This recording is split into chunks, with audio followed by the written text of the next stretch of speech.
I don't think I caught up with it, but what went on? Well, it was kept out of the media a lot, and that's, yeah, no comment. No comment. Her solicitors are involved. I worked for a company that manufactured coffins. Really? Yeah, because everyone's looking at me there going, coffins. Yeah, he's looking across the coffins. That's great. And then what did you leave then at the big takeover? Yeah, well, it was the big fire and rehire. Yeah. So they obviously wanted lining people up. What was the situation with that? Because I think I was maybe still at school. Oh God! Just out of nappies then. So the full-time week was 37 hours, and they wanted everyone to work another 3 hours for no extra pay. The test for people at home, if they're not sure whether they've got a leaking toilet, is dry the inside of the pan, put a bit of toilet roll on the back. If the toilet roll gets wet, your toilet's leaking. I think it's 4 million bathfuls of water a day going down the pan in leaking toilets. So, new episode, Trade Legends. We've got Liam as a guest host. So, Liam, we had you on, Liam, probably 6 months ago? Just before Installer Show. Oh, was it? So, it's coming up for 12 months nearly. Coming up for a year. But I just want to say, right, this is really, really surreal, sitting in this very seat. I know How's hot seat? This is the throne. Like, you have to be privileged to sit here. So, Al, thank you. Yeah. But thank you for having me on. No, it's good to have you on. We try, obviously, as we go along, we're trying to get different guest hosts in as and when either Al's off, he's pulled his back or something, and he reckons he's pulled his back. But working on his house. Picking his wallet up, I said. He seemed to shrug that one off as well, but we all know. So we've got Liam the Plumber as a guest host. We've got Mark from Thomas Dudley. Yep. And we've got Kaz Gas. Yep. Gas engineer. Would you class yourself, Kaz, as a plumber or a heating engineer? I would say plumber stroke heating engineer. You would, so you're neither either. I was predominantly a gas engineer for a long time, but now I've run my own business. I do plumbing as well. Do the lot. Yeah. Cool. So we got Kaz and Mark on. Obviously, me and Liam as well. With the tie-in with today's episode is Thomas Dudley. So me, Liam, and Kaz are all brand ambassadors for Thomas Dudley, and then Mark's come on from Thomas Dudley. Yep. To tell us all about the whole thing around Thomas Dudley. Yeah. Well, Thomas Dudley's been around since 1920, making, I think they had a foundry in Dudley. It's owned by one family, the Dudley family. Ironically, not actually linked to the name Dudley family to actually Dudley. Right. But yes, it's still owned by the Dudley family now. Martin Dudley's the, I think, third or fourth generation owner. So he had a foundry, which was his first sort of incarnation, and then started making cast iron cisterns. So when was this? This was the early 1900s, would it have been? Yeah, well, 1920s when it was founded. Yeah. And then after that, that's when they started making, the war, 1914-18, I think they'd done original bits for the war effort as well before they started making cast iron stuff in the foundries was. And their first sort of plumbing related product was the cast iron cisterns that they made, and then that led on to the plastic cisterns, and then the plastics division, and then the company's just grown and acquired other companies, and is now sort of pretty much one of the biggest in the country. It's quite synonymous with the Dudley area as well, isn't it? It is, yeah. I mean, it's a company that employs best part of 500 people. Oh, does it? Yeah. So if you think about all those people, every time you buy a Dudley product and you install a Dudley product, you're actually helping to employ somebody in the Dudley area, and so their families, the local businesses all benefit from that purchase. So you buy a Turbo 88, you buy a Turbo Edge, you install it, and you're helping to support the UK economy, but you also have the really sort of personal people who are actually making the products. I mean, you guys have been around the factory, and you've seen the people that work there, and it's all about Martin Dudley, the owner. He's very keen on employing people and keeping people employed, and so it's our job to help that along. And the more we can sell, the more we keep people employed, the more we help out families, local businesses. Yeah, because you've got generations, haven't you? We have, when we've been around before, and you've got the mother and then the daughter or the father's son or whatever. Yeah, there's so many families sort of employed by the company. Sort of that person's related to that person. That's his uncle. That's it. So it's quite entertaining, really. But also they own a lot of land around there as well, don't they? They do. Yeah, they've invested in a lot of property, so they can sort of you know, if you go across the road from the factory, there's sort of they own sort of the ground and the factories around there. It's all about investing in the local economy, in the local environment. So it all benefits. They do a lot of work with schools. We have school parties in all the time. And we take them around. Martin's philosophy is he wants people to be able to sort of work in the industries. So by showing kids at a young age, getting them into the foundry, seeing all the fire and all the excitement bits, it's all the kids like, wow, I never thought that was potential of a career. So if you can hook them early enough onto things like that, rather than they all wanting to be social media superstars. But yeah, so that they, you know, a lot of them come back and say, I didn't know that was an option to sort of, and people don't realise that the factory's owned and run in the Dudley area, and there's options for employment. And Martin Dudley, he's very keen on working with the local colleges, the local, you know, the universities, the schools, get the kids in, teach them all about what manufacturing's all about, so that they'll come and work for us at one day. So, you know, we're sort of, I see myself as we're custodians of the company, of the brand. So it's our job to keep it in a good condition for the next generation that comes along. So do you offer apprenticeships into Thomas Dudley as a brand? Yeah, there's a few apprentices around. I think one of them actually won an award from in the foundry. Recently, I can't think of the guy's name, but he won an award as Apprentice of the Year, I think it was. And then what about the office side? You get them in through that side as well? Yeah, there's one upstairs in the design department at the moment. So yeah, so we offer, the company works with apprenticeships just to sort of, you know, in different areas of the business, which is always quite good. Yeah, it's great you bring apprentices through and what have you, but you also look after the current employees you've got as well. So what did you, so for 100 years, I think you took all the employees, was it to Drake Manor or something? Yeah, it was they had a sort of 100-year celebration, and they sort of hired out the whole park, so everyone got free tickets to go, and so yeah, it was a really day. And they had a massive event in the evening where they had fireworks and sort of fireworks. They had the whole lot, like a big carnival almost, to celebrate 100 years. And there isn't many companies out there who would actually do that. Yeah, because usually a company the size of Thomas Dudley is a multi-million-pound worldwide company. Yeah, but when that hits 100 years, they turn around and they go, we want to acknowledge the workers, so we're going to hire the local theme park out.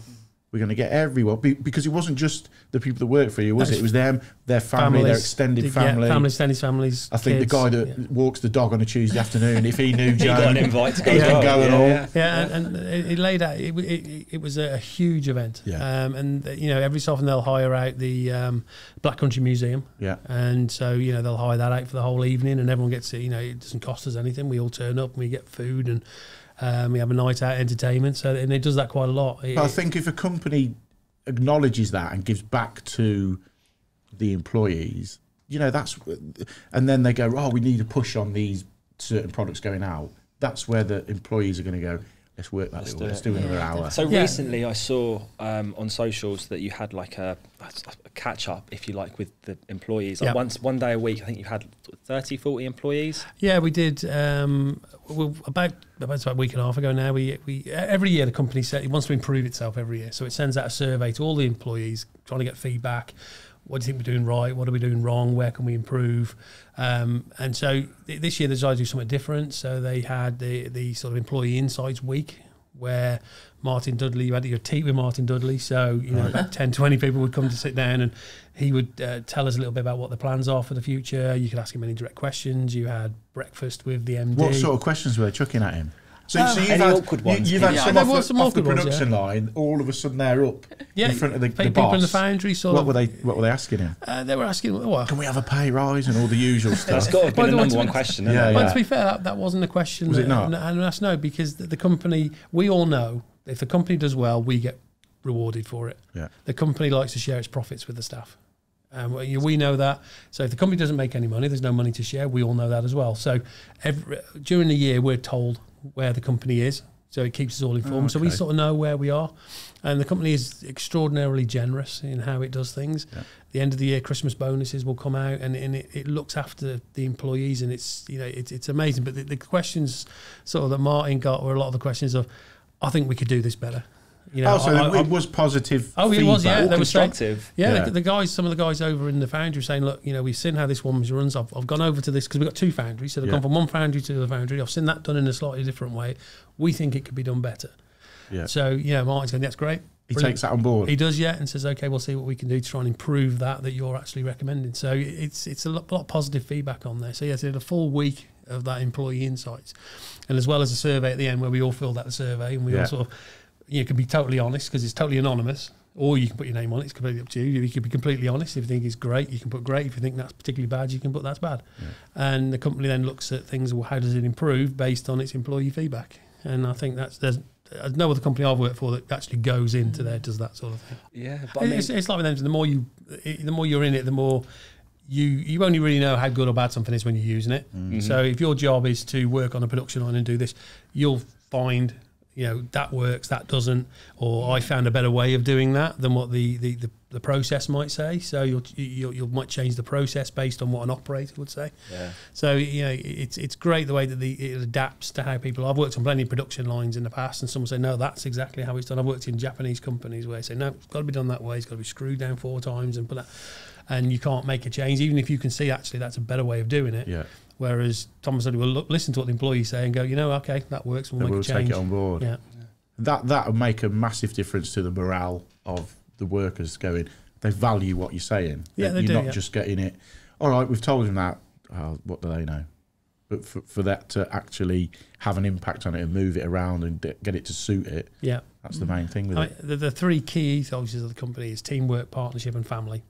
And that's the 3, they live and die by that. Yeah. So, you know, we're all working together, treat as a family, and, you know, and it's all how we all work together to try and achieve the common goals. So what is it you're head of then, Mark? You're head of marketing, aren't you? Yeah. So I look after the marketing for Thomas Dudley plumbing products as such.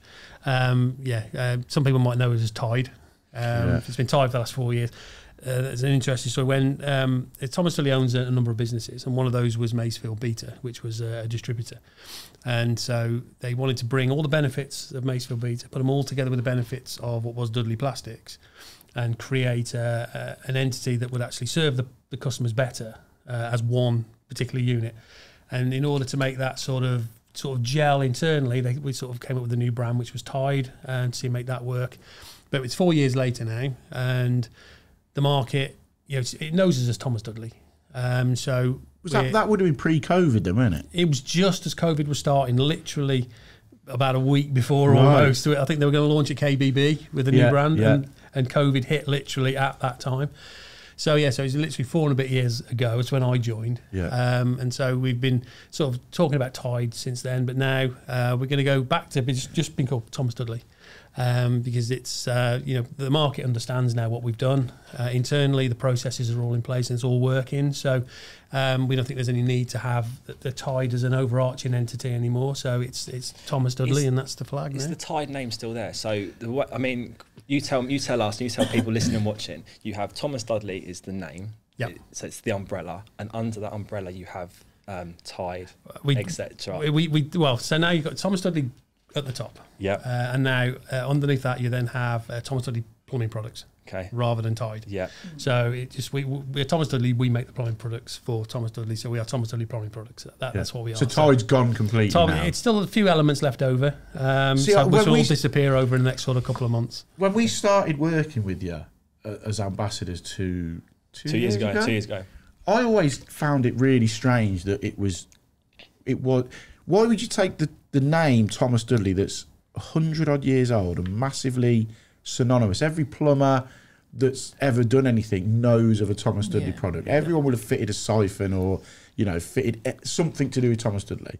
So when we got on board with you and it wasn't Thomas Dudley, I was like, why would you remove that massively synonymous name? It's a household name that every plumber knows. It's done with the best intentions in terms of how when the two entities merged together. So it was thought that we needed to know just something new, something.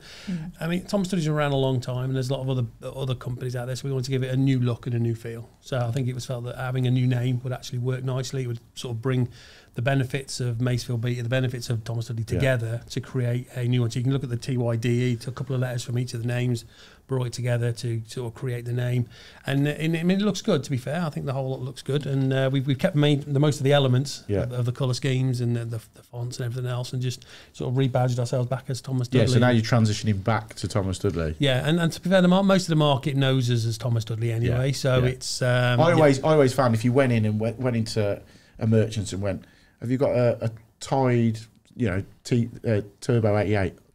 Thomas Dudley. Oh yeah. Straight away they'd know that. I think the brands itself. I mean the product brands were always they stayed the same. So Dudley was always the brand. So it was Dudley Turbo 88. Yeah. And it was Dudley Turbo Edge. It was always the same. That didn't change. It was just the overarching bit at the top that was sort of introduced. And it's Thomas Dudley's got a long heritage and a big name in the industry. And I think because of the way that Thomas Dudley's is, lots of different companies that operate underneath. So you've got Thomas Dudley at the top. We've got 2 foundries. We've got Waterfit, who make all the pipes and fittings under the ground. We've got McDonald's die casting, who make things like Monopoly pieces and things. You've got Rugby Plastics. They've made sort of seats for football stadiums and all sorts. So as a group, it does a lot of different things. So having different entities makes sense in terms of that and how we actually when we're talking about ourselves. Yeah. So I think a lot of the time people don't realise the range of stuff that you do. One of the times we went there. And any plumbers listening will know Monument do that sweat box, don't they? Is it known as it's a sweat box? The sweat box, the yellow Monument sweat box. We've walked into the showroom and it's there, and you've gone, oh yeah, we make that for Monument. So you don't realise the amount of products. Same as gas fittings, the amount of gas fittings that you do that people don't think that Thomas Dudley would do because they're synonymous with toilets, if you like. Well, I mean, we made bits for the NHS. So during COVID, we kept running because we were making parts of ventilators. Right. And during COVID as well, the company switched over quite quickly to making face masks. So did you do that? Started making the plastic face masks, So the company made them and basically gave them to the NHS. So there you go, some face masks. So they made quite a lot of those during the time because, so just because they could quickly adapt. Being sort of based in Dudley with a workforce in Dudley, it's very easy to just say, okay, we're going to make this. Let's just do that right now, and so it sort of makes it nice and easy. So, but we have the adaptability and the flexibility to pretty much do what we need to do. Yeah, because it's all made in house, isn't it? It is. Everything's made in house, as opposed to companies that will bring stuff in from abroad, China, whatever, and sell it out as a British product. Yours is made. Yeah, it's got the Union flag on it. It's got Made in Britain on it. It's we're very proud of supporting British industries. We're supporting the economy. When there are, we're not the cheap. We don't set ourselves up as being a cheap product. It's extraordinarily good functioning. It's long lasting. We test them to the nth degree, way more than we need to pass the tests. Yeah. And we don't we don't buy it in from China. We manufacture them on site. The Turbo Edge, Turbo 88, it's all made in Dudley. The plastic's moulded in Dudley, and you've met the people who actually put it together. Yeah. When we walk around that factory, we've seen the Turbo 88s just roll off. We've seen the edges roll off, seen everything roll off. To know it's made here in the UK is pretty special. And when you go and fit it, you can tell that compared to the cheaper, nasty alternatives. And it's like, if you say to any plumber, what bits would you want to fit inside your toilet? It's Dudley. It is. It's what I trusted, and it would last. That's the thing. Yeah, because you don't want callbacks. You don't want it to fail. And our products have a very good quality reputation out there, and that's the sort of thing what we pride ourselves in, because we don't want you guys to get sort of let down by because if something goes wrong, the customers are going to blame you. They're not going to blame us as such. They're going to blame you first. You might blame us, but you'll get the first bit. So we don't want you to get that blame. So we want to make sure the product is right. Pretty much first time, every time. I mean, talking about leaking toilets, I think sort of I think it's 4 million toilets or something leaking every day in the UK. And people just ignore it most of the time. Back in the day, you'd have a sort of an overflow that go outside the house, and then you would see it. More people are aware of them when they leak than what we've got now, because it goes into the it goes to the toilet. You don't necessarily notice it, but there's enough to fill sort of like. I think it's 4 million bathfuls of water a day going down the pan in leaking toilets. Yeah, and prior to 2001, we didn't have this problem because pretty much everyone had a siphon, and siphons don't leak. Even if failure mode, a siphon won't leak. Yeah. Whereas a valve, it has a habit of leaking. And so in 2001, when they changed the regulations, because we adapted to the European regulations, valves were allowed in for the first time. The government knew there was a leaking problem, but assumed that people would get them fixed quicker than what Is they that do. right? It is, yeah. Wow. They made the assumption. I didn't realise that 2001 was the year that they were allowed to be used in the UK. Yeah, pretty much for the first time. Before that, it was a siphon. Yeah. I remember this being predominantly soft, but I could never remember that sort of switch to valves. Yeah. But yeah, now you've said it. Yeah, so obviously now everyone wants a button, so most people go for valves. Yeah. But a siphon won't leak. Yeah. Whereas a valve will generally leak over time because of the way it operates. And it just lifts up, water flows out, it lifts back, it comes back down again, and if anything gets messy around the seal, it will leak. It's usually them blue blocks that people put in the system. Yeah. They're not. But then as a plumber, you go to that job where they've got you take the lid off, the water's going into the pan, and you can see it straight away. You've got the blue line down the back of the pan. So you know what's coming. You take the lid off, and like inside the system where whoever's put the blue block inside, it is like acid. You don't want to put your hands in there because you come out like a Smurf, don't you? Your hands are blue for like weeks afterwards. There's nothing you can do about it. It's even worse when you've got to take that system off the pan, change everything inside, and that blue stuff just goes everywhere. On the carpet. On the carpet. Well, not many carpets in bathrooms now. Do you get that? I did a job about 2 weeks ago.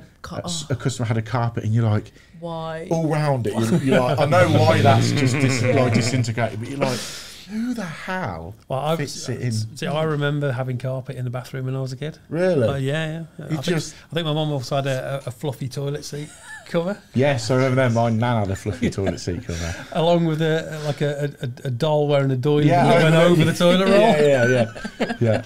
Liam's looking Liam don't remember any of that didn't happen. Well, 2001, I was only 7 years old. So that's the age demographic we've got then. Yeah. But it's interesting how a government policy to adapt to a European standard now causes a huge amount of problems for us that the government isn't fixing. Yeah. It's coming down to the manufacturers to try What and are the government saying on it? They go through DEFRA and they moan at the water companies for leaks, and they try and get them to now go out and do more visits and fix the leaking toilets. But the reality was we didn't have this prior to the government of the day making that decision to adapt to a European standard. How long have people had water meters? Do you know? I don't know. I wouldn't imagine it's very long. I think the water. I think that's made a bit of difference. I think it's where you can physically see of water. Yeah. I suppose water companies now can detect leaks as well through the water meter system, so that they will know how many roughly are leaking because they can just keep seeing it. Because you'll be, just a small leak, and litres of water can disappear down your toilet, and you don't realise how much it is. I think that's about 1 litre in there. Yeah, it doesn't take very long for 1 litre of water to leak out the back of your toilet without you realising it. But you're right there, Kaz. When now with water meters and people can, you got your app on your phone telling you how many litres you use or your cost each month. All of a sudden, people are scrutinising it more and going, well, hang on, we've been away for 3 weeks. Why is our bill this much? I think whereas when it's leaking in the pan, you shut the lid down unless you can hear it and it's really pissing you off. You don't do much about it. So the test for people at home, if they're not sure whether they've got a leaking toilet, is dry the inside of the pan, put a bit of toilet roll on the back. If the toilet roll gets wet, your toilet's leaking. There's nothing worse than being a plumber. We've all done it. We fixed it, and then you get 2 bits of toilet roll, lay it in the back of the pan like that. You put your tools out and you go, please don't go down the middle. It's always the concealed toilets, isn't it? Yeah. It's always the concealed ones. Those ones you can't get all the way the bolts are rusted on or... Yeah, it's always the concealed ones for me. I look at it and go, oh, please don't leak. So you put blue roll is the good one. Yeah. Blue tissue at the back. And if that goes wet, you're like, oh. It's when just that bead running down. That tiny bit. Yeah, I ain't coming home for me tea later on. I've got to sort this car crash out.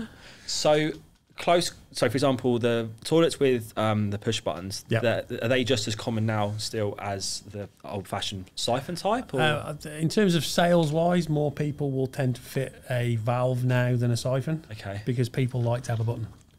And that's kind of aesthetics. Yeah. Because I've got a button at home, and they got the plumber who fitted it. Said, "Where do you want it?" So okay, I'll have it, at the front because it's easier. But back in the day, it was just. I didn't know that when I started. A handle meant it had a siphon, and a button meant it had a valve, or a pull down was a siphon. I have no idea that that's the case because I've only been in the industry. What was you doing before then? Before you got into the? Well, I've worked in lots of different industries. Marketing is my trade. Yeah. So I've worked in the disposable paper industry. I worked for one of the biggest manufacturers of disposable tissue papers, toilet rolls. Right. I worked for a company that manufactured coffins. Really? Yeah, because everyone's looking at me there going coffins. Yeah, he's looking across their coffins. That's great. Talk us through that. How does that work? How do you market a coffin? Everyone's got to buy one. Well, yes. I mean, it's the old funeral director's joke says is we'll get you in the end. Everyone gets serviced with it, but it's what types. I mean, it was interesting how I ended up there because I had a phone call from a recruiter. I'm an Aston Villa fan, so, as well as a Chicago Cubs fan. But I pulled in. I was actually Rounders, isn't it? Yeah, that's it. Yeah. Is it Rounders? Yeah, better than Rounders. But I was I was working that day. Right. Parked up at Aston Villa football ground outside the networking, shop. I was just checking out. As you was. I was tired, so I wanted to rest my way up. And I got this phone call from this agency. Said, "Oh, we've potentially got a job for you. You might be interested in." And I was like, "Oh, okay, I'm quite happy where I am, but okay, tell me about it." And then spent about half an hour, 40 minutes telling me about the job without actually telling me what the job was. Skirting round exactly what it was. By saying, it's an interesting industry. It's something you might not have thought everyone of. Needs at one point. Yeah, it's one of these, it's good. Sold you the dream. Yeah, was you on board? Half an hour later, you was on board. Well, I'm sitting there thinking, well, what the hell could this industry be? Because he's not telling me about it. And then it dawned on me what it was. Right. And I thought, I know what this industry is. It's the porn industry, isn't it? Yes. I'm in. This is it. This is the call, man. And then he went, it's coffins. I was like, no, not quite what I was thinking, but okay. Yeah, I'm sure there's a demographic for coffins and porn. It'll work somewhere. Oh, you should see some of the Polish and the Eastern European adverts for coffins. They've got scantily clad women, tops women draped all over the coffins. Sexism is still alive. Honestly, coffin, isn't it? Yeah, I got a call for things from the Daily Mail asking for a quote from you're a UK manufacturer of coffins. What do you think of this? And I was like, well, it's all right. I don't have an issue with it, but it's not for our market. All of a sudden I'm in the Daily Mail saying British coffee manufacturer says this is okay. No, it was you. I was like, it's the last time I'm talking to the press. So with that then, did you get the call from the gaffer? What have you been saying? No, he was all right with it, to be fair. Right? Yeah, I told him I'd had a call, but I didn't expect to get quoted. You know what I mean? I didn't even really give a quote. I just said, well, I don't care. It's up to them what they do. It's not porn though, is it, mate? Well, that was a good try. The people in it are great. How long was you in that for? I did 4 or 5 years. So it's bit of a dead end job. What's the most expensive coffin? It's a nail in the coffin for my career. That was bad, wasn't it? That was bad. That's such a dad joke. I got all those jokes when I left the company to go and work for. That's it's a nail in your coffin for your career. That is, I had all of them. So what was the most expensive coffin? An American casket.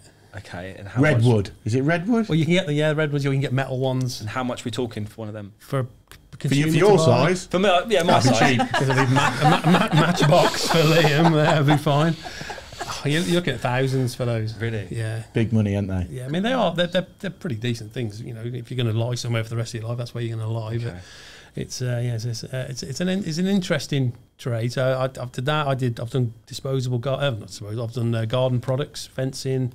Hose. It's another link into the porn industry. Another link over there. No, so it was. I worked for a company called Grange Fencing. They did sort of all garden furniture, fences, fence panels, and things. So that was quite an interesting one as well. So I've tended to move into. I worked in the events industry as well for a company that worked sort of doing exhibitions, conferences, sort of all smart events. Sort of one of the sort of branches off the company I worked for, they did work in the film and TV industry. So they did some work on some of the Mission Impossible films and some of the other sort of big one sets where they needed some really big IT. And what was you doing for that? I was doing marketing for that as well. For that? Yeah. For the film industry? Well, they're one of our elements. So we built them websites. We got them some nice flash gear to wear. So they would do things like, because it's very difficult to get sort of scoped out for a job. It's all word of mouth in the film industry.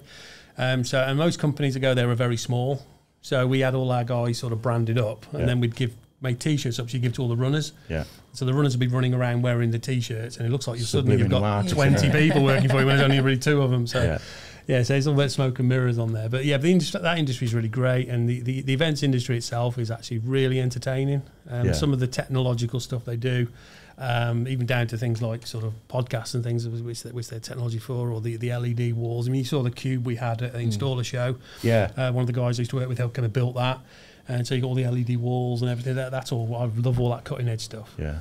So you being always in marketing, yeah, has the introduction of social media in the past few years, has that changed the way you do your job? Yes, because there's the old sort of 7 P's of marketing as was, which was product, price, place, promotion, people, process, physical evidence, which is the P tools that you have. And so the others have been into the digital world's come along. Public opinion has dropped into there as another P, because public opinion can destroy. Yeah, I mean, and it's always been the case. I don't know if anyone remembers Ratner's, the jewellers. Ratner's, yeah. I think I bought my first girlfriend a gold chain from Ratner's. It's like 20 quid. For Liam's benefit, you should look up Gerald Ratner if you want to see a case on how to destroy a business. Was it part of Argos, weren't it, Ratner's? No, I don't think so. I mean, it could have been, I'm not sure. But Gerald Ratner owned a series of jewellers across the country. Are you thinking of Duke Elizabeth? Elizabeth Duke. That was Argos. That was Argos, wasn't it? Yeah. Okay. But love a shit jeweller. but Gerald Ratner, he cornered a market on cheap jewellery that everybody wanted. And everybody went to Ratner's to buy that. Every high street had a Ratner's. It was everywhere, wasn't it? Massive, I remember. Huge. Then one day, Gerald Ratner decides he's going to go to a business industry evening. So he's having a meal, and he was doing a talk afterwards. And he stood up on stage, and you can find his speech, and he sort of joked in front of everybody that his products were crap. Yes. He said, how'd you do it? Products are crap. Yeah. Okay. So the headline I was remembering in the paper the next time was Crapners. Yeah. Okay. And I remember now. Yeah. And literally overnight, people went back to the store and said, I want my money back. I want to hand it in. And literally within an extraordinarily short period of time, every Ratner's had closed. No. It killed the brand. Yeah, I remember it now. It killed the brand. You've got to dig them little videos up, Jack, the little screenshots of it, and put that over a little soundbite of that. Clip in the middle. Ratner's isn't about anymore, is it? No, so we can literally slate them. Well, Gerald Ratner's, as a person, he's just motivational speaking. I think he owns some gyms, I think, as well. But he's sort of come around a little bit. Yeah. But killed his company. I do remember it now. It's basically going, my product's just cheap shit. We come out and say it was absolutely public opinion is number one now. Must be. Well, you think that was way back in the 80s. So imagine that now with a snowstorm would come out from that. It just heightens it massively, doesn't it? And he said it in one dinner in front of one reporter who reported it, and the next thing. But that's like the whole sort of thing at the minute. You can't say anything without a phone being out recording you, so you've got to be really careful. Even people going back, I suppose, when they're taking people on for roles in companies, even what you know how to do, Trade Legend do, trying to get someone in, you can now reference back through the past on what people have put socially out there. You know, you can go back 3 years on Twitter and see you've said this, or I'm just glad there was no cameras around when I was going clubbing, and that it would have been horrendous. Especially with your porn and coffin fence. Ladies and gents, just a quick one to say a huge thank you to our new headline sponsor, CT1, the best sealant on the market, voted for by the British public. Not only that, it's made in Britain as well, so go and support a product and a brand that is made in the UK. But I just want to say to you, they've got a brand new product out, which is the BT1. It's a combination sealant and adhesive like the popular CT1, but it's perfect for keeping a hygienic environment. And it's designed to completely stop the growth of bacteria, microbes, and fungus. And not only that, this stuff is strong. Now, it's going to be available at Travis Perkins, Wickes, Jewson's, and pretty much everywhere else, so there's no excuse not to go and give it a go. So we're really happy to be partnering with CT1. So let's move on now. Kaz, let's have a little bit of a catch-up where you are and how you got to where you are. So not going back too far, just coming out of school, because you've been in the trade. How many years did we work it out? Well, it is nearly 30 with a couple of years off in between. Yeah. But you got into you started as a plumber, didn't you? Yeah. Really, we worked out because it's the same sort of time as me, so it'd been 96, 97-ish. I was 2. Oh, God, 2. I got married. Thanks, Liam. I got married in 1997. There you go. He ain't really grown since then, has he? Honestly, yeah. So you got into the industry where it was massively male dominated. It was at that point there was you get a lot of females in the trades now, but back then there'd been nothing, would it? Yeah. So give us a sort of how you got into it and how it sort of took off for you. Well, I sort of left school at 16 with not much idea of what I wanted to do. How did you do at school? All right. But I didn't want to stay on. I knew I didn't want to stay on. I loved school. I loved school up until the last 2 years, and I just hated that school, and I was like, I'm not staying on. I did okay academically. I got grades. I got nothing like brilliant, but yeah, my mum said, "Oh well, you got to stay in full-time education until you're 18." So I went along to the local technical college, and I was actually interested in becoming an electrician. That's like sliding doors moment, isn't it? Yeah, but I went to this open day and I looked at the electrician's course and I was like, oh, that was boring. And Bundy and Davis are going nuts. And I'm like, oh yeah, that's up my street. So yeah, I signed up to the plumbing. I did 2 years at college, full-time at college. So obviously I left at 18 with an MVQ in plumbing, but didn't have any experience. Did you do gas work in that as well? No, it was purely plumbing then. I think I did 3 years of plumbing and then the 4th year at college at that time. Doing your gas. Yeah. So you just did the plumbing? Yeah, so it was 2 years, level 2 MVQ, and I walked away with my MVQ, but obviously I tried to apply for jobs and no one really wanted to take me on because I had no experience. Yeah. So I was working on a production line, funnily enough, making lights, and then a bit in the warehouse. And then my mum, I kept applying for various different roles, and my mum was printing my CV off at her work, and one of her friends says, "Oh, your daughter's done plumbing?" She's like, yeah. And she says, "Oh, I know a lady that works for British Gas." Right.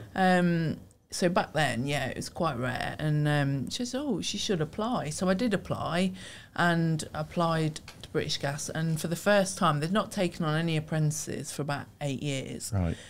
Just for one reason or another. They split at that point. So they obviously, back then, they used to do the meter work and everything. Yeah. So it was British Gas. And then it split to National Grid or Transco, or whatever it was when it first split.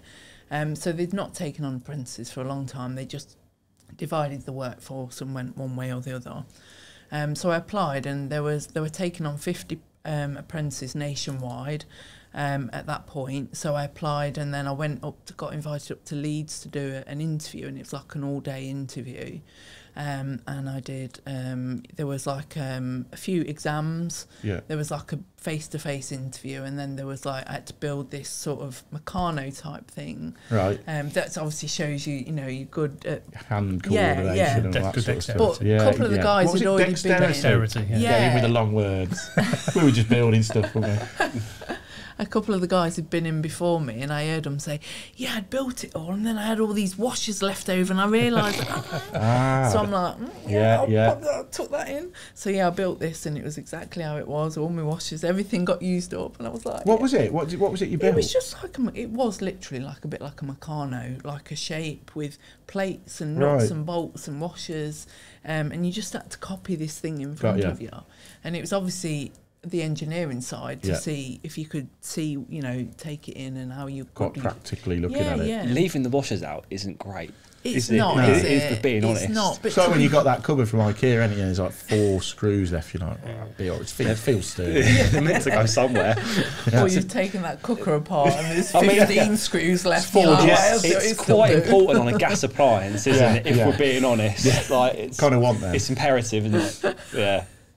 Have you ever taken a gas cooker apart? Never. No. Well, yeah. Just never. I'll remind you of that next time if you ever do. So I got about a day or two later, I got a call saying, "I want you to come down for a medical," and that was in Leicester. Right. That's where I live.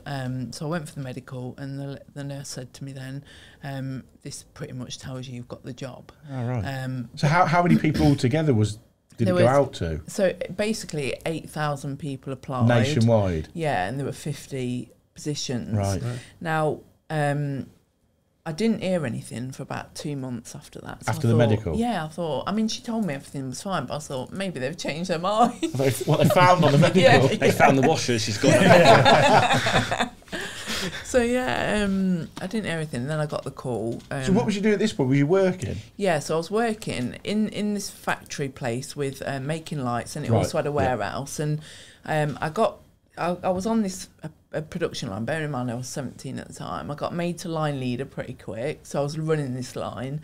And then I wanted to work in the warehouse, because that's where my dad worked at the time, and I wanted to drive the forklift trucks. Yeah. So it's always a little ambition thing. Yeah. You want to better yourself and go definitely. So I got the job in the warehouse, which I was chuffed to bits about, but this was around the time I was applying for British Gas. So they wanted to order me all this uniform, all the steel toe caps, and I was like, I knew I'd had this job. Well, I was hoping I got this job, so I didn't want them to buy loads of stuff for me because that was a small family-run business. Yeah. I didn't want to say I've got another job. I didn't want to say I've got another job until I knew and I got that offer. Yeah. So, but yeah, it finally come through. Did they buy the stuff? No. I managed to keep putting them off. I had a little quiet word with my manager in the end and said, look, this is the situation, and I'm going to let you know because I don't want you to. And he's like, no, fair play to you.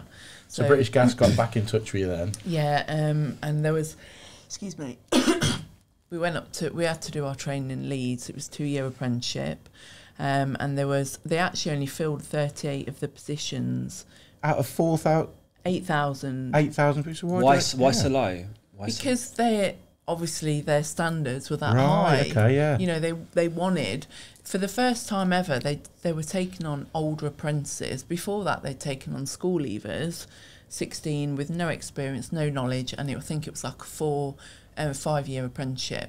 But they wanted people a little bit older with some kind of background or experience in the trade, any trade, because there were guys that were qualified electricians and so they wanted to shorten the apprenticeship down. They thought if they get some people with knowledge, got half a clue, then they've got to not got to do so much. So we did a 2-year apprenticeship with them, and then I spent 23 years at British Gas. Oh, did you? Yeah, as a gas engineer. Predominantly I was fixing boilers. Out on the road? Yeah, out on the road. I did a couple of other jobs. I was a technical support manager for a while.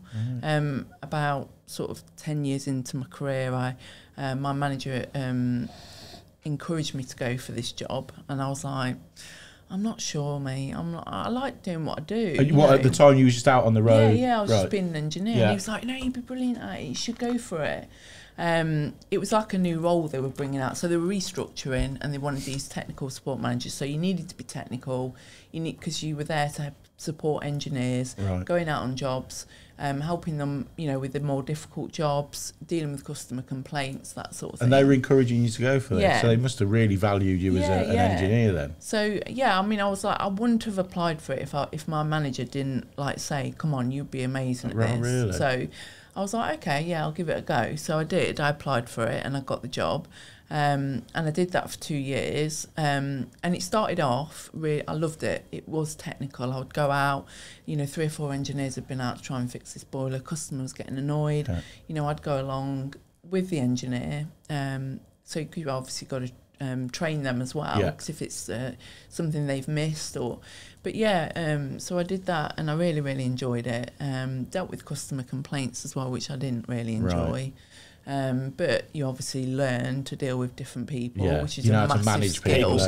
Yeah, it's massive in our job, as you know, because we have to deal with every kind of people, and I think that's one of the hardest aspects of our job. You've got to be. I always say you've got to be a bit of a social chameleon. I've got. I think I've said it on here before. I've got a contract local to me in an old people's home where they've got their own. They buy their own flat, but there's like a warden that oversees the whole building. Is it like sheltered housing type thing? Yeah, sort of. Yeah. But to be able to go and be a tradesman for them, you have to sit in front of the board of governors for them to tick off. He's trustworthy, blah, blah, blah, all this. So I'll get a call from Mrs. Jones. It's not Mrs. Smith this time. Mrs. Jones is ringing me now. So she rings me up. I've got a problem with tap in the kitchen or whatever. Because the problem wouldn't be the siphon, because I've already fitted Thomas Dudley. Done it right. You're safe there. So the tap, you'll knock on the door.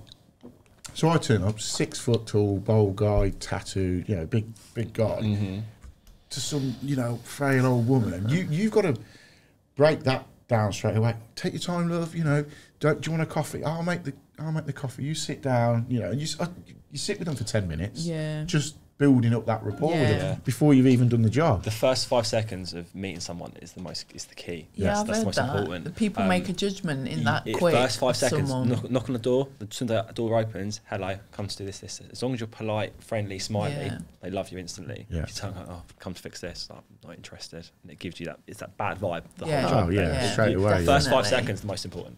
Yeah. 100%. Yeah. So you're out then going. I can't think about how to put it. You're out with the engineers, but then trying to teach them how to do the job that you're advising them on. Part of the job was coaching people, so teaching them skills. So obviously with any company there were targets to hit, there were certain performance targets they had to hit. Yeah. So my job was also to check their targets and go and help them achieve them targets. Some of the targets I believed were unachievable. And, you know, because at the time it was in Coventry, I managed a team in Coventry, and there was a lot of landlord properties, a lot of cheap combis out there, and we had like a cost per breakdown that engineers had to like meet. So if you're working in an area that's a nice area, it's all Worcester Green Stars, you know, they've all been fitted brilliantly, you know, system boiler, heat-only boilers, they're all working fine. You don't really have to fit many parts, might be the odd pump, the odd valve, but when you're talking of a city with lots of combis, cheap combis... Some old Ferroli knocking around there. So you're looking at expensive parts. So, you know, I said... Like I was always saying, like, you can't expect somebody who works in... Because I'd worked different areas, so I knew the difference. Yeah. You can't expect someone who's working in the city, where they're all rentals and the boilers are cheap, to match someone who's working in the sticks. Nice, easy job. Yeah. You know, so it was always a challenge, but I enjoyed it. But it got to a point, after 2 years, I was doing more office based. So I was sat behind a desk a lot more than I was out there. And I just sort of thought, I don't enjoy this. You're massively practical, aren't you? Yeah, this is not what I signed up for. And I got to a point where I was like, I miss being out on the road. Yeah. So I took the decision. I spoke to my manager at the time and I said, look, I'm not enjoying it. You come to work to enjoy, you know, your job. Well, if you're lucky, which I did. And I said, I'm just not enjoying this anymore, so I'm going to take the decision to step back down as an engineer. And at the time, I had another manager ring me up and say, are you sure you want to do this? Because if you do, you're probably never going to have the opportunity to move up again, because obviously British Gas were very, you know, people moved up the ranks, and that's it was like a badge of honour, wasn't it? I'm working my way up to something. Yeah, that's it. And they encourage that, which is good. But I was like, no, I'm fine with that. I've tried it. And I've learned a lot of new skills, which I'm appreciative of, you know, because you take them with you in your everyday life, in your job. But I'm fine. So I went back to being an engineer. Still with British Gas? Yeah. So stayed on the patch that I was on, because I got on really well with the lads and the team there. So I stayed there probably for about another maybe 6 years. And then I got a job in the diagnostic lab at British Gas. So that was, there's a lab in the middle of like the training academy, and we basically used to write fault finding models for boilers. Oh, right. So we'd get a boiler, put it on a jig, we'd put faults on it, and then we'd have to look how we'd find that fault. Got you. So it was like a tree, you know, like you'd write this so would someone else put the fault on it and then you've got to find it? No, so basically you yourself put the fault on, and then you'd put steps in to find that fault. Got you. So, you know, you'd say, test the fan. Have you got 240 between the live and neutral? Yeah. Yes. Yeah. And then you move on to the next step. So basically, I did everything from the faults to putting it on the software, which is something I've never done before. Wow. Writing the trees, and then on the other side, so you had two parts of this computer system where you was writing the tree, and then you flipped it over to the page that the consumer sees, or the engineer, sorry, and then you'd have to put the pictures in as well. So you take the photos of the part. Yeah, like the blown drawing of it. Yeah, and then you'd show them where to test, like with the probes, put them in and write it all out step by step on that side, and then flip back, and you had two screens. It was so massively involved then. Oh, it was brilliant. And you've got to do that for every known fault on that boiler. Every known fault. You've made every engineer's life easier at British Gas, haven't you? Really? Yeah. I mean, turn up to work every day. Oh, it's in this Bible, if you like, this book. Yeah. That's done. Yeah. You made their lives easier. The thing is, it was very. It was called Exol, and it was around for a long time. And when it first come out, it was two guys in a like office making it. One was a technical guy, one was a software guy. So they obviously built the team up and brought engineers on board to make more models available, because as British Gas engineer, you'd have your laptop and you could click on and you could see whether there was an Exol model, and then you chose whether you wanted to use that or not. So we'd get a lot of feedback as well. So if somebody used it and it didn't point them in the right direction, they could feed it back to us. So then we would then readdress the model, go through, find out where they'd gone, oh, yeah, it's wrong. So we'd then adjust it. So it's obviously all a work in process.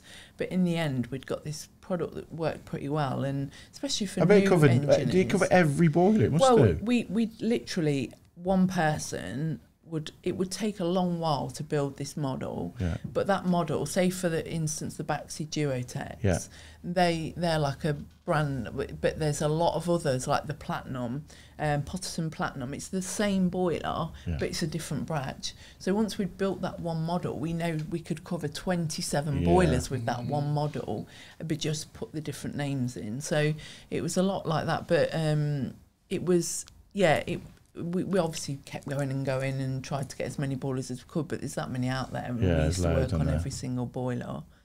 But I did that for 2 years, and then I was like, again, I got itchy feet. I was just going to say, I bet you got itchy feet with that. Yeah, because I was literally in a room with eight engineers, possibly 2 managers. I mean, it was really quiet in there, and it was really stifled, and there were no windows in there. There's no vibe to it. No, you used to being out in the van. Yeah.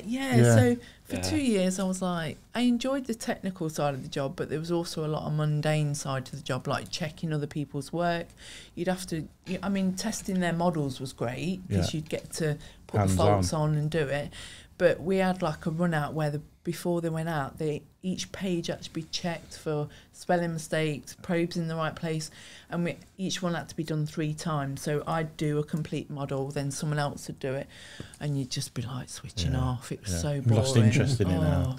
Clock watching, and we've never, as a plumber, you don't clock watch, do you? Ever. Never. You haven't got time to. No. You want time to slow down, don't you, through the day? Like. So I then decided to go back on the tools. So you've gone up, dropped down again. They said you'd never go up again, but you've gone up. But I like this path, because you're doing what you want to do. It makes you happy. That's what I like. That but path. Also, British Gas must have had some loyalty with you to allow you to do what they say we don't let people do. Well, it's not that they don't let people do that, but they knew that if I wasn't happy, I'd probably leave. And back then, they valued you as a person, as an employee. Obviously, things changed towards the end, which is why I left. But, generally, the company was a good company to work for. They looked after you. You got good sick pay, you got good holidays, you got, it was just a good company. And then what, did you leave then at the big takeover? Yeah, well, it was the big fire and rehire. Yeah, so they obviously wanted lining people up. What was the situation? I think I was maybe still at school. Oh, God. Just out of nappies then. I was going to zero life experience. So it was only 4 years ago. I was definitely in the trade then. I don't think I caught up with it, but what went on? Well, it was kept out of the media a lot, and that's Okay. No comment. No comment. No comment. The solicitors are involved. Okay. Yeah, we were striking for 2 days a week for almost probably 8-9 months, because they wanted us basically to sign these new contracts, which were obviously going to be worse off, and they wanted us to be one of the things for me. I was single parent at the time. I worked part-time, but I still did 32 hours a week. Right. So 4 days a week, it helped me be parent as well as run my, obviously run my property, bills and everything, and also look after my son. So they were going to change it. So so they wanted everyone to work so the full-time week was 37 hours, and they wanted everyone to work another 3 hours for no extra pay. Right. So they kept saying in the media they weren't dropping pay. I remember, but they were, because if I was part-time, and I could only do 32 hours, that obviously pro rata I was on about 87% of a full-time wage. Yeah. But when it comes to changing it to 40 hours, it then reduced it to 80%. So I was losing 7.5% of my wage, of my holiday, of everything. Yeah. Everything was dropping. So and also they wanted me to be available to work, everyone to be available to work between 7 a.m. in the morning till 10 p.m. at night. So you could have been on a shift at any point during them hours.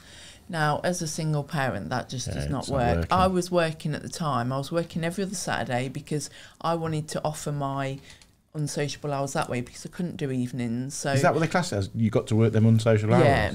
So I was doing Saturdays because my mum would have my son on the Saturday, and then I was doing every other Saturday. So it wasn't like I was just doing the nice hours that everyone wanted to do. I was offering my...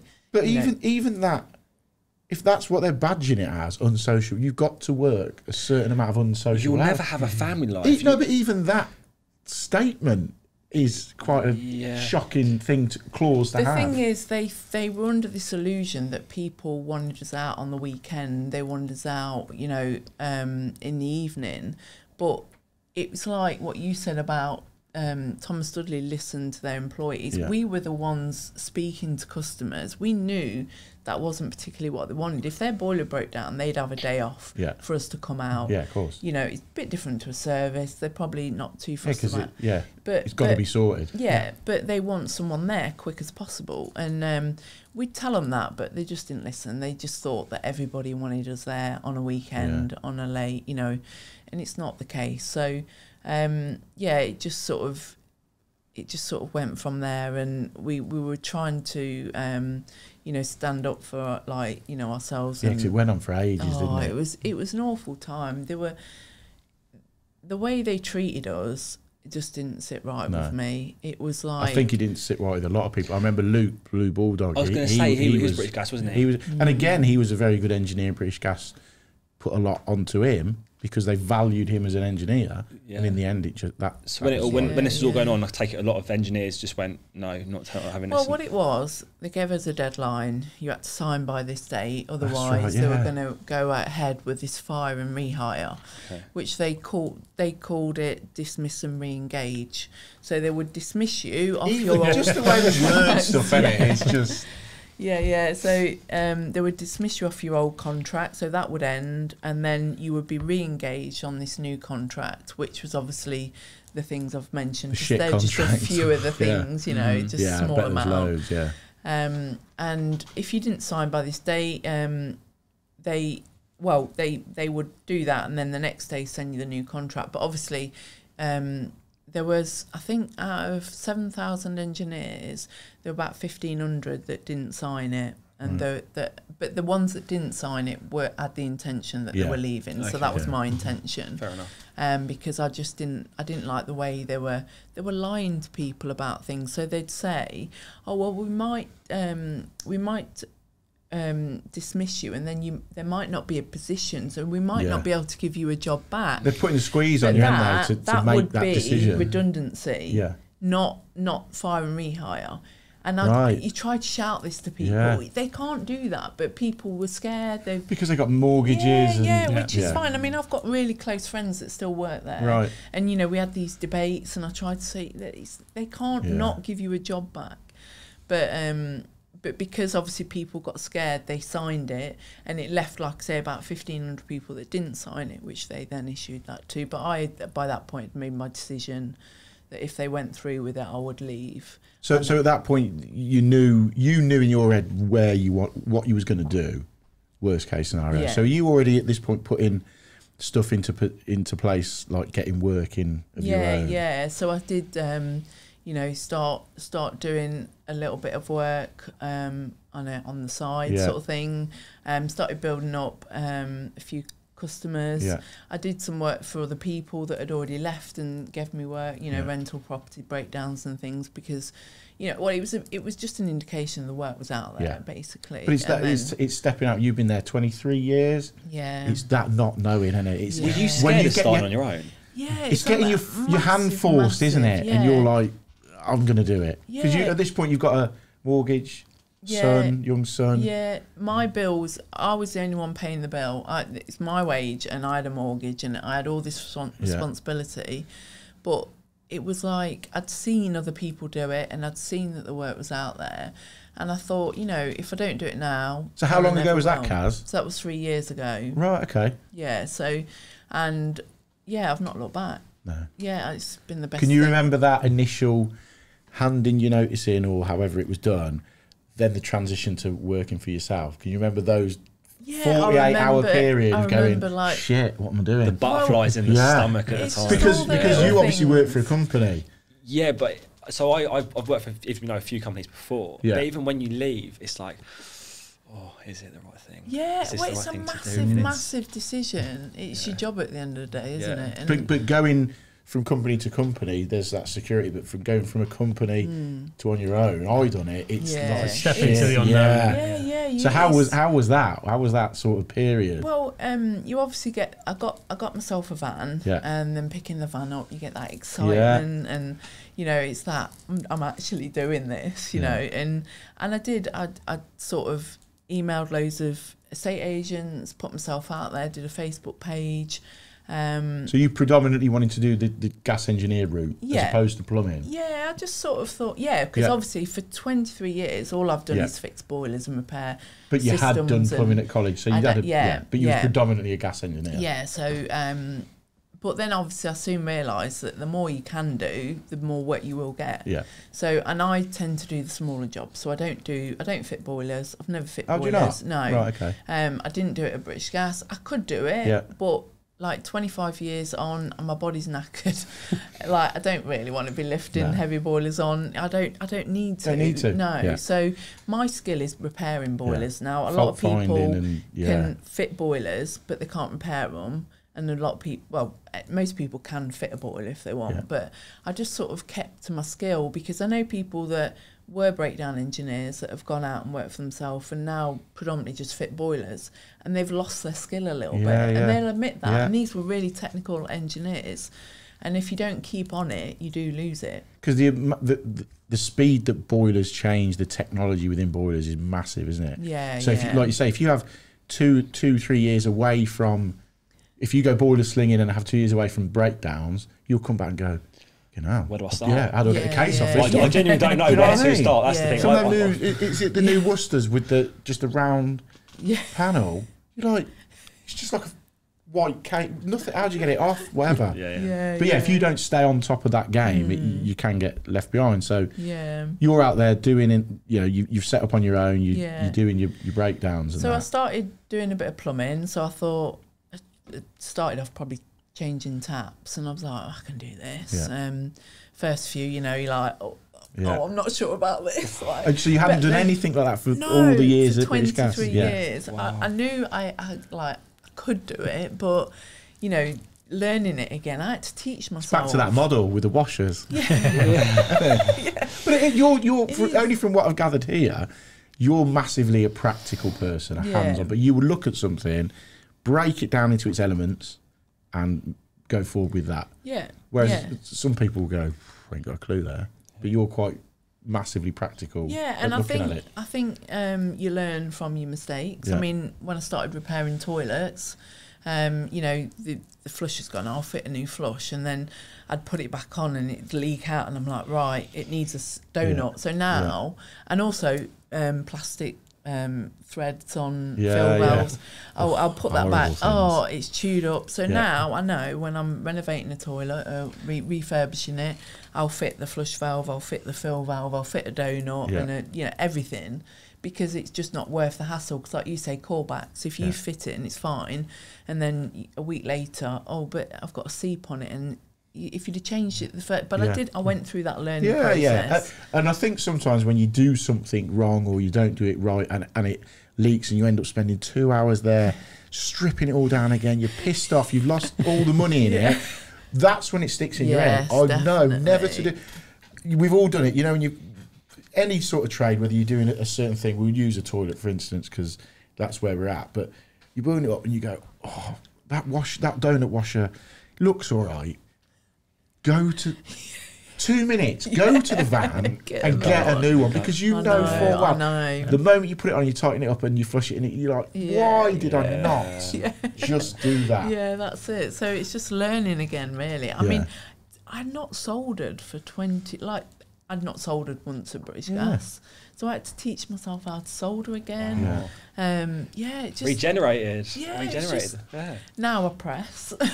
Everyone's I had a love-hate relationship with soldering, because obviously when you are on Instagram, you look at everybody's amazing soldering, and I could not compete with that. However but much even I do. I've always been, look, I sold. I'm not one of the ones that just touch it and it runs. If that's your thing, fine, great. And there's some amazing stuff out there. You know, Pete does it, and Schweb's brilliant. It looks amazing. But for me, I run it round. It don't look shit, but I just want to make sure for my own peace of mind. And even on my YouTube, I openly go, look, not the best. You know, I don't want it to be that minimalistic one. I want it to not fucking leak. I ain't got a clue. Wouldn't even try. Are you wasting time? I think that some of you probably are, and I have a solution for you. Nobody wants to do any type of admin. Now, I have a solution for you, and it is called Tradify. It's a fully automated job scheduling, invoicing, and quoting all in one place. Now, that software is going to save you 12 hours a week, and all by using a simple software solution. Now, you can try it for 2 weeks, absolutely free, no cards needed, and you'll even get support in person from Tradify themselves. Now, when you're done, you can always come back to me and thank me, but just enjoy the extra 12 hours that you're going to gain from just using the software. So you've got it on your own, and you're building your business up. 3 years. How's that gone for you? Is it the best thing you've ever done? Yeah, definitely. I mean, I still say to this day, I wouldn't have gone if I wasn't pushed. I still look back at that as, because I started going through a tribunal with them because of my being a single parent, and the role wouldn't have suited.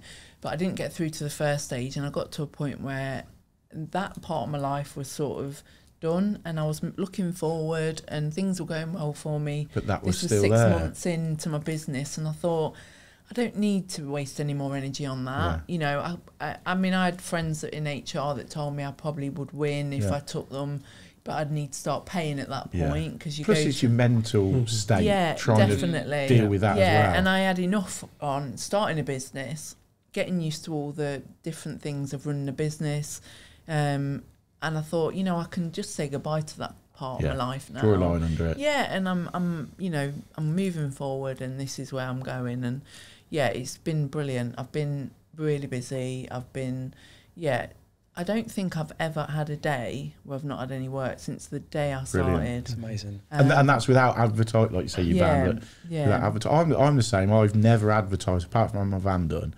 I don't know about your area, Kaz, but mine's, the 2-3 towns that are together are quite close knit, and it is a case of, so and so gave me your number and that. And I think sometimes that's the sort of work you want. Don't get me wrong, if you're starting a business, you'll get all the work you can, but when you get to a certain point and you just referrals, they're the ones, because they've heard how good you are. They know that you haven't got to sell yourself to them. They're getting you in to sort that problem out. Yeah, you're reliable. You're always there for it. Yeah. Repeat. So it's the same as we have suppliers that we use. Of course. Different suppliers with our events. You know, we go back to them because they're reliable. They're a proven formula, aren't they? And you know what you're going to get. And I think it's a safe, not a safe play, but it's, you think, okay, I've got loyalty with them, they got loyalty with me, so I'm going to use them because I know the job they're going to do. I know how good it is, and we hope that our customers think the same about our products. So, you don't want to keep jumping around and trying different products. Okay, that company's good, I like that, and I'm reliable, and you like Kaz, and she comes and does a brilliant job for me. So why would I go anywhere else? You had your company up and running for 3 years. At what point in the last 3 years then did you get on board with the social media sort of stuff? I think pretty much from the get-go, really. Oh, did you? Because, straight away? Yeah, because I saw it as a marketing sort of, good marketing thing. I didn't know at the time that Instagram had such a plumbing community. I did actually follow a few plumbers on my private account, Right. just because I'd come across them and then followed them, and I quite liked seeing, you know, their content. Yeah. So then I started my business one, and then followed loads, and I think that's helped because, like I say, I've had to teach myself a lot again. But you see a lot on there, and you learn from other people on there, and you see the standard of work out there, and it makes you up your game a little bit, doesn't it? I remember when I started putting Instagram stuff and YouTube stuff out, it just makes you go, I better do that as well because everyone's going to see it. And I think it does raise your game a little bit. So has Thomas Dudley found? Because we've been working with you for a couple of years now. Kaz is on board as an ambassador with Thomas Dudley. She's one of the girls, one of the many girls we've got. Yeah. Have you found working with the likes of us beneficial where Thomas Dudley want to go? Yeah, it's been a fucking nightmare. Yeah, but that's Gav's fault, isn't it? He's not here tonight. No, it's 100% in terms of we need to engage more with the plumbers. The plumbers fit our products. You use our products. The feedback we get from you guys it's key to how Thomas is going to grow, and engaging with yourselves. It's been different for us, and it's been quite eye opening, hasn't it? It has, because managing you lot's a nightmare. Hats off to Emma in our office who has to manage you lot at 8 o'clock on a Friday night. Yeah, some of the group chats get off. I'd have thrown my phone away if I was doing it. But I'm just joking with that. But it's been